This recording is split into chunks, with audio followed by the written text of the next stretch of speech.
飞奥在 Hi-Fi 播放器这个领域耕耘了大概10年左右的时间。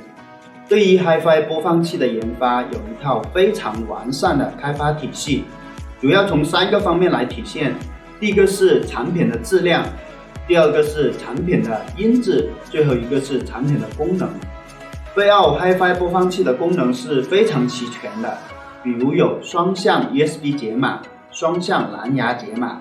车载模式、纯音模式、安卓模式，以及对系统的定制和优化。对于引入一个新的平台，这所有的功能都需要重新设计、移植和适配。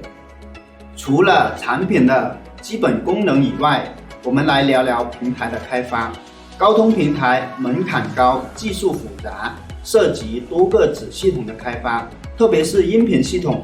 为了得到原汁原味的音频输出，在处理音频时需要一些特殊的处理。首先是要绕过安卓系统层的 SRC 处理，其次高通的 DSP 子系统需要设计成 Bypass 模式，然后音频数据才到最后一级进行处理。也就是说 CPU 的音频数字信号先传输到飞奥定制的 FPGA， 再传输到 DAC 解码，最后到耳放模块，整个流程是非常复杂的。所以首次引入骁龙平台对于飞奥来说确实是一个不小的挑战。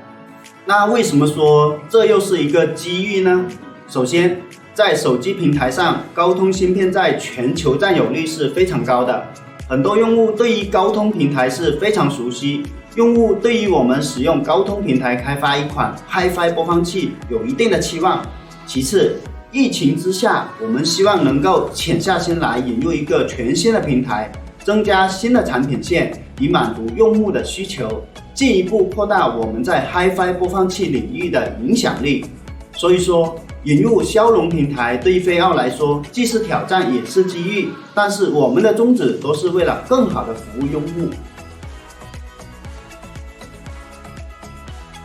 首先是安卓10版本，我们的 Hi-Fi 播放器使用的安卓版本，从最开始的安卓 4.1、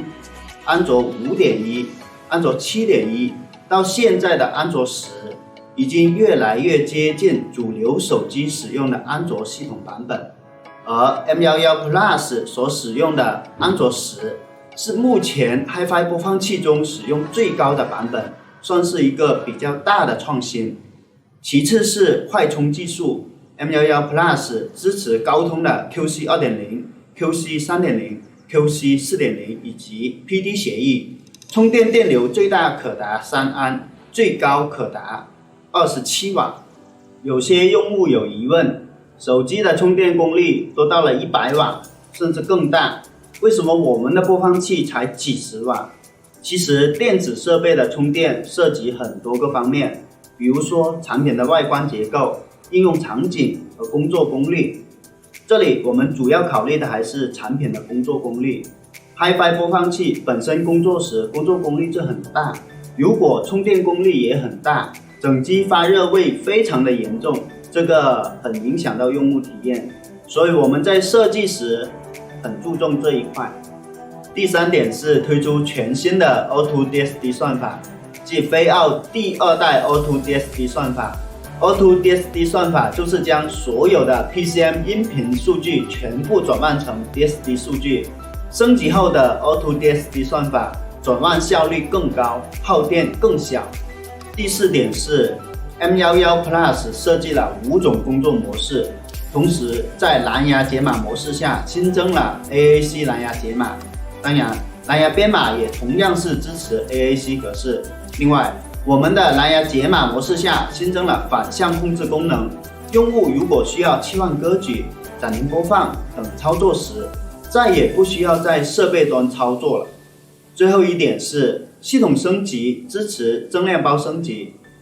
升级包的大小比以往大大的减小。以前的产品系统升级使用全部是整包升级，整个升级包大小差不多1个 G， 现在使用的是增量包升级，升级包的大小一般也就几十个兆就可以了。